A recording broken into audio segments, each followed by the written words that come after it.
speaking, and more.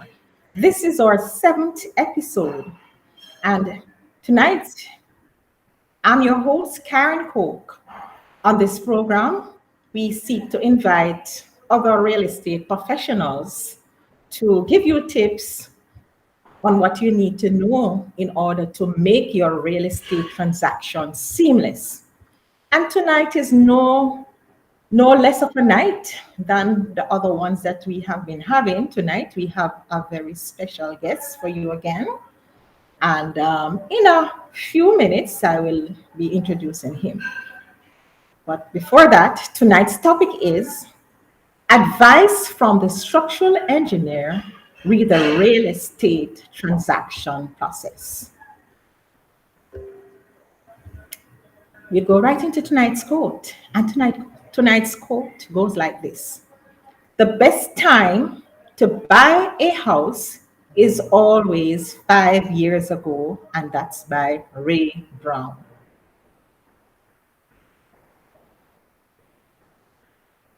Right, so I'm just going to go right into the introduction of our guest speaker.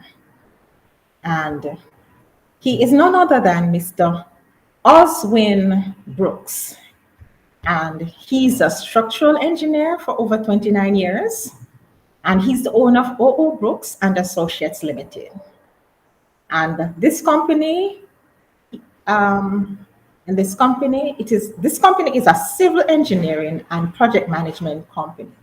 This time, I would like you all to make welcome Mr. Oswin Brooks.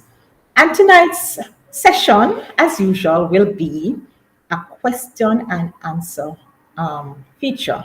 I'm going to ask you as well to type your questions in the chat. And even if we don't answer them immediately, we will try our best to answer them even after the broadcast. So feel free to go right ahead, either during or just after, and we will try our best to answer some of the questions that may not have been covered in this broadcast.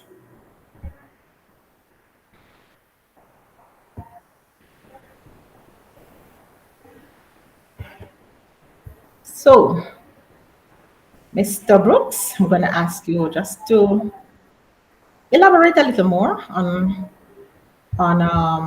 giving us a little more insight on your journey as a structural engineer, and then we'll go right into the question and answer segment.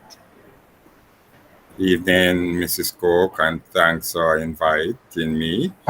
Special good evening to your audience also. Well, a lot of persons see me as a structural engineer now, but they don't know where I'm coming from. I'm actually coming from pushing a trolley.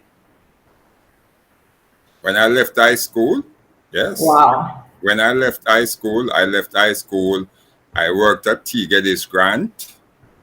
And while I was at T. Geddes Grant, I started my journey as an engineer. So I left high school in 1982, basically subjectless, for want of a better word.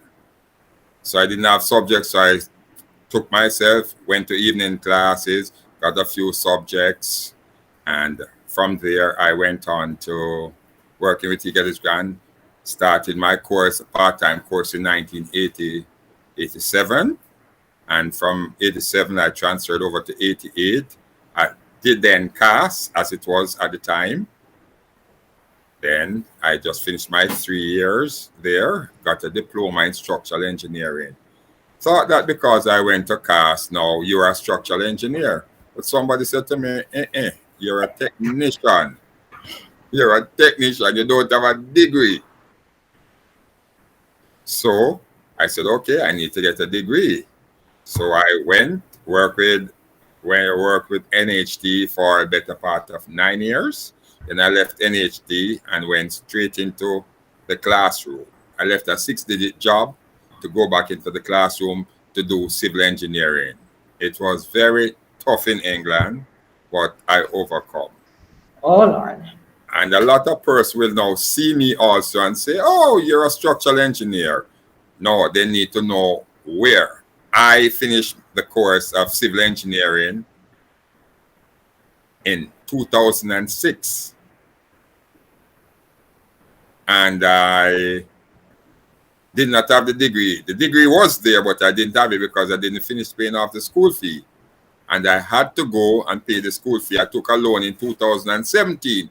This was 11 years after I did the course and I got the degree. And from there, I moved and was gotten a professional engineering status. And in 2020, I just finished paying for the degree. I even went on to the postgrad studies. Wow. Right. Wow. So it has been a journey. It has been a journey. It has been a So journey. some people see the glory, but they don't know the story. Now they do tonight. You could not have said it any better, Mrs. Cook. You could not have said it any better. Awesome. And they say, oh, you're an engineer, but they don't know where it's coming from. Amen. So I know what it is like. Thank you so much for sharing. Sometimes we need to, know, it's not where you're coming from, it's where you're going. Yes. Mm-hmm. All right. So we go right into the question. And my first question to you is, what are the requirements to become a structural engineer?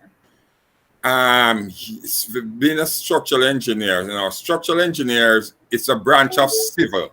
And I will just tell you, there are 10 areas for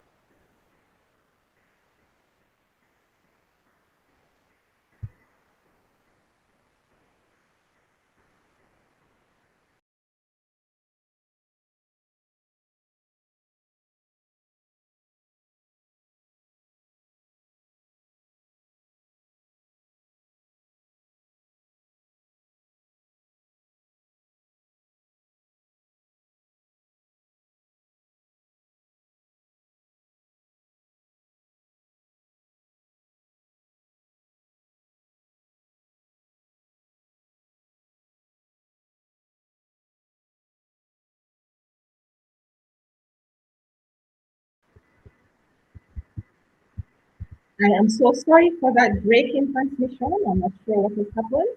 Mr. Brooks, please,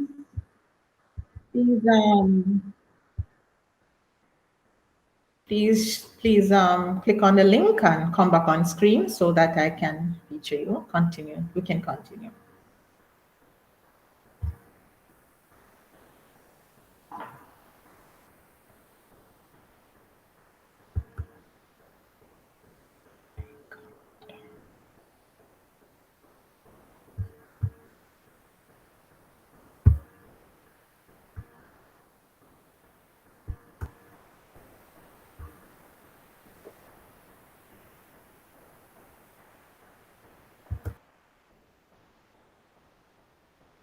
Can you hear me now, Mrs. Coke?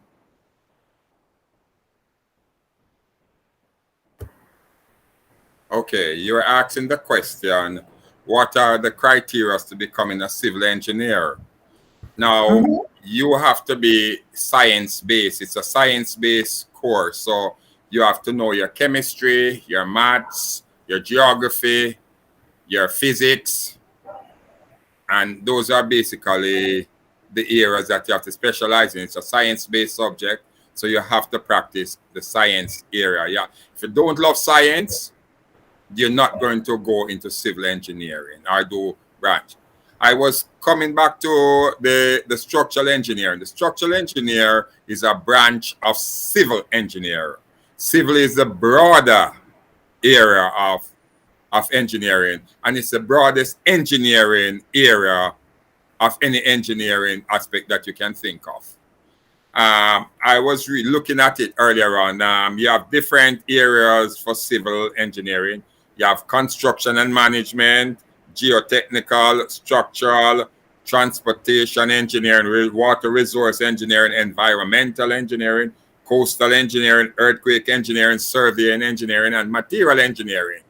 And these are the 10 main aspects. So and let me pull a segue right now. This is like medicine. You have obstetrician and gynecologist, you have orthopedics, you have other areas of medicine, you have internal medicine. So it's just like that. It's your specialization. Now, my specialization is structural engineering. So if you want to do structural engineering, you have to be science-based. And that is Okay. just a starting point. From there, you can Ex- work your way into it. Okay. All right. So my next question is, what does the structural engineer do? Well, the structural engineer by far design everything that you can think, everything around you. We design roads, we design buildings, we design bridges, just about anything. We even have had even gone to designing aeroplanes. Parts of the aeroplane is designed by a structural engineer. So Wow. it's a broad aspect that structural engineers work at. We do a lot in terms of everything around you basically involves some aspect of structures, even if it is civil. Okay. Awesome. And is it necessary to get a structural engineer's report when buying a newly constructed building, or is it just for older buildings It's for of a certain older age? buildings because over a period of time, these older buildings will go through wear and tear, earthquake movements, whatever you can. So these buildings go through it. And I'll speak categorically for NHT. NHT will ask a structural engineer's report if the building is over 40 years old. Now, I have been doing this for the better part of, what will I say, 30, 32 years. While I was at NHT, I would go out and provide structural report. That time I was not a structural engineer. And let me state this also. For you to be called a structural engineer, you also have to have a professional engineer attached to your name. So I am Oswin O'Brooks, PE, whatever the number is. So you have to have a professional engineer attached to your status. And I will speak again for from an NHT standpoint, that when you want building, NHT is investing, and people are going to be investing millions of dollars into a building. So a structural engineer has to provide an accurate report, because if you don't, people literally will be killed, for want of a better word. And I'm pulling another segue right now. My lecturer said to me when I was in university, do you know that you're licensed to kill? You know the James Bond movie, License to Kill. And I was wondering what was he talking about. But he said to me, if you don't design the building properly and ensure that your members are right, people will die. So anything I do in structural engineering, I make sure I prefer to go over the edge than to go under the edge. If you Okay. understand in a terminology like that. Because when I go over the edge, I mean I will put in an extra reinforcement. I will design the thing a bit stronger. So Okay. people will not die. Awesome. That's what I mean by going over the edge than under. Okay. Right. All right. So is it necessary for the seller to also get a structural report, or is it just for buyers? The seller can get us engineer's report and the buyer can get an engineer's report, because you might find that the seller might know a structural engineer and he might want to put in certain things. Now the buyer wants to know what he's going into, what he's getting into. So he also wants an engineering report to cover and say, but my engineer says this is wrong and your engineer says that is, we want to ensure that it is done in a proper manner. Okay, great. All right. So what other use does a structural engineer's report serve? Um, well, the structural engineering report will tell you the integrity. The main thing is to tell you the integrity of the building. And the integrity of the building is to tell to you, well, this building is solid. This building is good. This building will last another 30, 40, 50 years. And it will go on like that. So that's the main purpose of the structural engineering report. I don't know if it been telling you any other thing about it, unless you're going to go into details where you want to know the foundation type, where was the foundation done, everything like that, which I don't think you need to, but it basically and mainly tells you what the building is. Is the building sound? Can someone go in there and live without putting their life at risk? We try to do what is best at all times as engineers. We want to ensure that we give you the best. Okay. Whenever a structural engineer gives or if a structural engineer were to give an incorrect assessment of a building, how does that impact the property buyer or the seller if it is discovered, and what remedy can he or she get? Okay, well, I speak for me categorically. I will never give an inaccurate report because I know the detriment of giving an inaccurate report. You can, if the person figure that the report is flawed, then they have a body to take the report to and report and say, this engineer provided me with this report, and another engineer can go and get another opinion, get a second opinion then.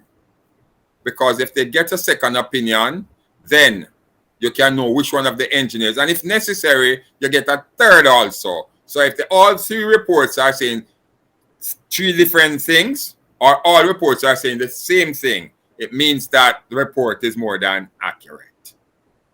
Okay, awesome. All right. What consequence can a structural engineer face if he or she fails to report on a crack that he or she thought was minor, but it turns out to affect the structural integrity of a building? And I can speak again categorically for myself, and I can speak for a lot of engineers. We don't take check. We do not take check because persons will die if we do this. So we do not and will not and are not supposed to give inaccurate report.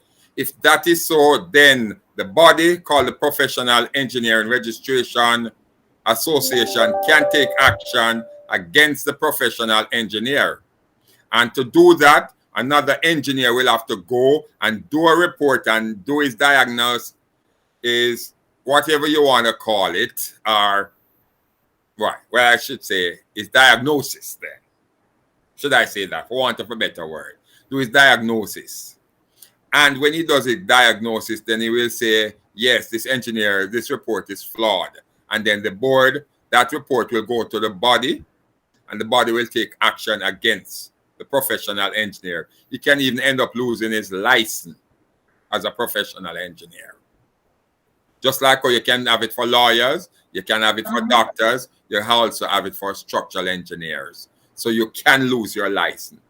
And to lose your license as a professional engineer is one way of losing your bread, because nobody will come to you now to say, okay, I hear that you're a structural engineer, I want a report, because you must have a practicing or a license to practice as a structural engineer.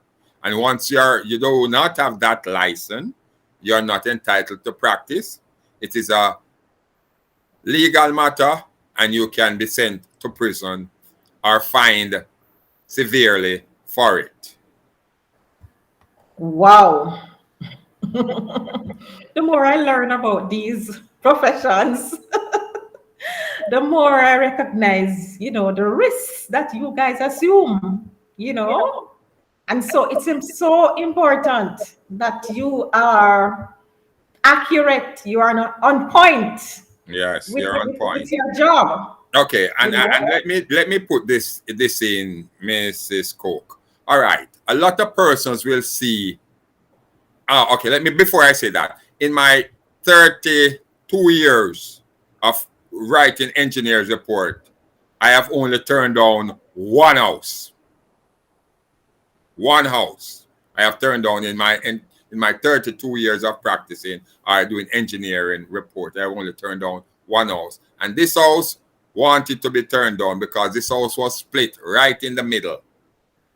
Okay. And I went out there after that and looked back at the house, and the person fixed the house, and you could not believe it's the same house that I turned down. Marvelous looking house. I know if they asked me for an engineer's report, I would give them the thumbs up. Whoa. So that I think the fact that you were only able to turn down one, I think that is speaking volume for our built industry then. Yes, it does. It does. I can tell you for sure, the built industry, 90, it is said, and a record has also shown it that 90% of our houses are over designed, over reinforced, over everything. And I can understand the reason for that. We are an island. We are living on different fault belts. We are in a hurricane, and we are on a tectonic plate. Right. So we are in a earthquake zone, and we're in a hurricane zone. In fact, let me go a bit further. The code that Miami is using to build their house is actually Jamaica's building code, or some aspects of Jamaica's building code to build their buildings right now. Wow. I tell you, our little island is tallow as usual, little and tallow as usual. Yes, we are. So, all right. So even if the leanness of the oldest of building, right now I can tell you, look at Giddy House, for example. Giddy House is still standing after all these years. Yes. It is. So it means that we went a little extra to build our houses. Yes. We go a little extra to build them. Sure. All right. So my next question is, please state some types of defects that can affect the building structure. The main types of defects that can affect the building structure are structural cracks. I'll go for termites, but termites to a lesser extent. But structural cracks will be one of the main things that your building will experience. Now, a lot of persons see small cracks and swear that it might be a structural cracks. Now, structural cracks in a wall crack from one side, and you can still go on the other side and see. That's a structural crack. Now, an airline crack is just a crack that you will see. And I will pull another segue. I like to pull on the surface. On the surface. Just like you as a human being, you eat. You eat, so your body takes in food. The food as in air molecules. So if your stomach is not good, you're going to let out the air molecule one way or another. Either you bring it up or you let it out the other way. So concrete, on the other side, concrete is cement, sand, gravel, and water. All these have air molecules in them. These air molecules will have to dissipate when you mix all of them together. So that is how you will see these little cracks on your wall. That's why you vibrate your concrete when you're doing it, so that when you vibrate the concrete, it dissipates. The air molecules get dissipated and it looks like a solid surface. Now, if you don't vibrate your concrete, you're going to see these cracks because these air molecules must go out into the natural realm and must dissipate some way, somehow, some form. So they must be like that. They must go out. Okay. Thank you so much. Now, what advice would you give to someone who wishes to enter into the structural engineering field? And as I said in my first point, you have to be science-based. Now, if you like engineering, if you like to pull things apart, and I'll tell you a little story again. My father knew that I was going to be an engineer. He knew. And I have gotten many beatings for this because I pull things down. I pull. Sometimes I can't fix back, but I pull. And he knew. When, as I said in my first instance, when I did my first O-levels and my mother said, I'm going to send him back to school. My father said, send the boy go flash cement on wall. I have never flashed cement on the wall, but if you flash the cement on the wall, I can tell you if you did it right or you didn't do it right based on the training I have gotten. So, Yes. if you want to do engineering, any aspects of engineering, but consider structural engineering, for you to build a building and the building stand up and you look at it and ensure that it is, you have to have a knowledge of science, mathematics, physics, mathematics, chemistry, geography, because what you're dealing with the ground. So you're dealing with geotechnics. You're dealing with how parts function. So you're dealing with chemistry. You're dealing with how they move. So you're dealing with moments. So you're dealing with physics. So those are the areas that you're going to. So if you want to go into civil engineering and major in science, you're going to have to be good in the science. You're going to have to stick to the science and know that this will work for you. So those are the areas. The science is the area to go because it's a science-based profession. Okay. All right. There was a question that I should have asked earlier, but I think I'll make it my final question. Okay. And, in some areas that I go around, in some areas in Spanish Town, some areas in Kingston, these houses have huge cracks. And I was informed that it's the type of soil that the houses were built on, meaning that the area was swampy. Yes. And so it's clay soil. As a result, these properties or these houses or these buildings are susceptible to crack as a result of the earth movement and so on. Yes. Can you elaborate a little on that so that Okay. for I will elaborate. benefit of the audience. Okay, for the benefit of the audience. Now, a lot of persons want to buy buildings and I want to build buildings. They don't know anything about the soil. I would suggest it might be expensive at the forefront, but guess what? You're going to benefit in the long term. Now, I would suggest that you do a basic geotechnics report on your type of soil. Now, Jamaica's clay soil, it has alluvial soil and different sort of soil. Now, I'll speak for Portmore. I live in Portmore, so I'll speak for Portmore and I'll come to other areas in Kingston. Now, if you notice, Portmore houses are built on what you call a raft foundation. Now, the raft foundation is that the entire house is sitting on top of that raft. So if there's an earth tremor, the entire house moves in one. Now, most persons who are building houses go for what you call a strip footing. And why they go for a strip footing, it's easier to go with the strip footing. But remember, the land is like a lady. After she has a baby, her body takes time to settle again. That's why the land is referred to as Mother Earth and not Father Earth. It has those two, right? And I like to be plain enough. It takes time for the land to settle again. So once the land starts to settle again, with a strip footing, you will have cracks at different areas because you might find one aspect of the land between a 12-inch span as two different types of soil. So you ought to know what sort of building you are going to put on in your area. So a lot of these are related to soil because the type of soil that is there, you're applying load to the soil and the soil is reacting, the earth is moving. And as I said before, we are in an earthquake zone. So therefore, when the soil starts to move, the first thing that gets affected is your foundation. Once your foundation gets affected, then your walls will get affected and everything else will get affected because your foundation is the firmest thing that you want to build.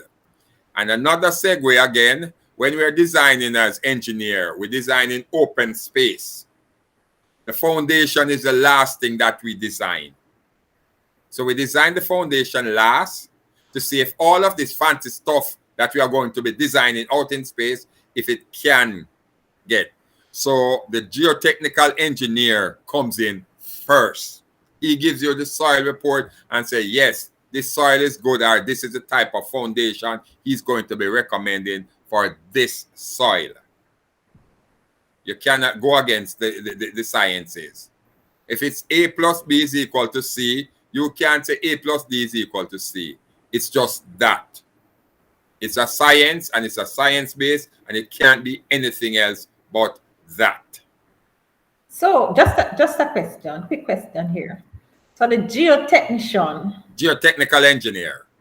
Okay, so that's a different engineer That's from a the that's a structural branch of engineer, civil. or it's a Those are part the of branch what of you do? civils that I read out earlier on. Remember, I read 10 main areas of civil. Okay, So the geotechnical is the one, all aspects of the soil, every inch of the soil, he can tell you about a particular soil and what is best for that soil.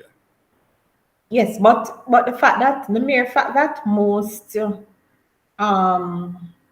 financial institutions that are granting mortgages usually are, maybe not all of them would require a structural engineer's report, as you had said. I know definitely that NHD does, and I think the others are catching on, because I remember having to provide a structural engineer report at one point. So, depending on the age of the building. Yeah. So what I'm saying here is that I never heard of a geotechnical Engineer.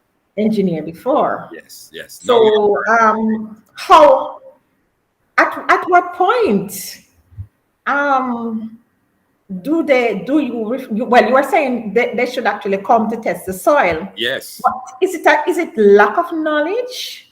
Why we don't hear more about geotechnical? No, well, in Jamaica, you have a few geotechnical engineering companies. You have Gentech. Gentech is a geotechnical engineer, is an engineering company, but it specializes in geotechnical. What you do not want to do is to put up a building on a soil and do not know nothing about that soil. Because the moment that you put something on it and the soil says, listen, I can't take this load, it's going to collapse. So you're actually applying load to the soil, and you ought to know if the soil can take that load. Okay. All right. I think maybe what possibly why these financial institutions wouldn't necessarily require probably if it were a new structure, I would imagine they would definitely need him. Yes. But like a building that is already in existence for 40 years, it never crumbled. All that has happened is that they need to check on its integrity moving forward. Integrity, yes. Yes. So I figured now that I am analyzing the whole thing, I'm figuring now that is why it's only a structural engineer that would be required at that point. But definitely, if you're about to put up a new structure, then most definitely you need your geotechnical engineer. Technical engineer to report on the soil type of soil, yes, and advise whether or not such a structure that is true is suitable. That is true. But you see, in days gone by, a person will just look at the soil and say, yes, man, this looks like we can build a building on it, and he ignorant. So as you pointed out earlier on, they were ignorant of what can happen. Now, as time evolves, you get the scientists coming out, and we are getting a lot of things, and you're learning more about the engineering and all different kinds. So therefore, a lot of persons now will be more cautious where they build, how they build, and why they build that particular house and that particular land, because they are more learned about the science or about engineering aspects of it. You know? Wow. I tell you, I know that I can't exhaust this area enough. But in terms of the number of structural engineers, do we have enough structural engineers in Jamaica? We have structure. In fact, you have for I'm going to go back to the Professional Engineer Registration Board. As I said, a civil engineer would have done aspects of structural engineer. He would have done aspects of geotechnical engineer. He would have done aspect of materials engineer. He would have done transportation engineering, everything. Yes. But it's just a specialization. Yes, there are structural engineers in Jamaica. And you have quite a so would a financial institution take a report from a civil engineer who has all the engineering aspects under his belt, or I think because from my area, I am civil and structural.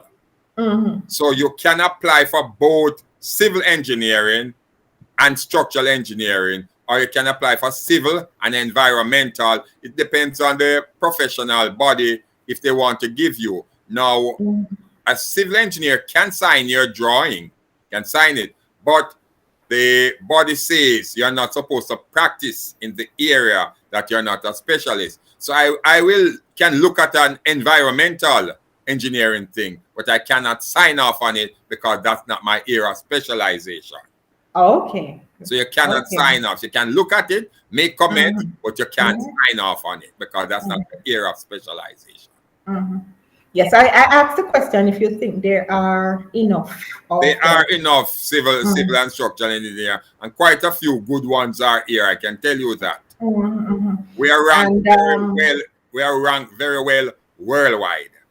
Okay, awesome. And in terms of when I asked you the question about selling the profession to someone else, someone who would like to come into the profession, do you mentor any young persons into the profession, or? Yes, I do. I am a teacher at art. So all my friends would come to me and ask me, what do you think about this beam? And first thing I will go to them and I will say to them, this is how it functions. It does this and it does that, whatever the case might be. And I will tell them how it functions, why it functions that way. And I say, this way you're guided. So therefore, learn from this. Don't make the mistake of trying to shortcut it, because if you shortcut it, it will act upon you in the long run. Okay. So I do mentor persons. I like to tell persons about engineering. I like to give them advice about engineering. I like to ensure that what they are doing is proper. So a lot of persons see me. In fact, I have been told that I'm not gloating now. I'm not being egotistic either, but I've been told that I'm a very good engineer. I just consider myself an engineer. That's me. Just simple, an engineer. Right? If I have to go in details to tell you what I have done and some of the projects I've worked on, then that's a total different ball game. And I'm pulling another segue for your audience now. I have actually worked on the channel tunnel. I think I told you this before. And I designed the entire catenary system that makes the train run. The what channel? Catenary system. No, what channel have you worked on? Channel tunnel, the one that takes you from London to France. Oh, wow. I've worked on that project. For me, it's a project. It's a project. Persons have seen my resume and look at it and say, you worked on that? That's an illustrious project. I bat my eye and say it's a project. But it's nice that I've worked on the project, and I've even left my mark in the tunnel. I wrote my initials at the ring 1680 in the tunnel, because the tunnel, the walls of the tunnel are built of concrete. Okay. And that is where it is. So I have actually left my mark there, and I've never traveled on that train. I went to England in 2018 and I have not traveled on that train, but I'll get around to it sometime. But it was a beautiful project, and that was while I was in university. Wow. I came back to Jamaica and I've gotten a bit more advice and a bit more things. So it's good. Yes, yes, yes. All right. Once again, Mr. Oswin Brooks was our guest tonight. And I tell you, I learned so much a while ago, and of course, this is a whole new learning experience, learning curve for me, and I hope it is the same for you. So I want to give Mr. Brooks a thumbs up, or some kudos in the chat, because I tell you, it's an this is what we call an educational segment, or an educational channel. It's not about the run of the mill channels around. This channel is here for us to the business of real estate is so vast, and it has so many players in it, that we ought to really learn about the different, how we put the different pieces of the puzzle together, to make them work. Can I interject 1 minute, Mrs. Coke? Do you know that most real estate companies in Jamaica right now, as a civil structural engineer, working with them? Yes. Yes. All right. So, we just have to do what we have to do, and learn as much as we can. So thanks again, Mr. Brooks, and all the very best in your endeavors. Thank you very Thanks much. for sharing. Thank you very much for having me. Thanks to your audience for listening to me. I hope what I've said will go forward, and they can call upon me for advice. I most of the time, if it's something that I have to travel, I will travel. But if it's advice that I can give them on the spot, I give them freely with a willing heart, and hope that they go forth and do what they have to do best. So thanks again for having me. All right. Be blessed. Have a wonderful night, all you folks. Yes, you too. Bye-bye. Bye. So there you have it. We, got another very comprehensive explanation of the job of the structural engineer. So tonight I'm going to invite you to share this video.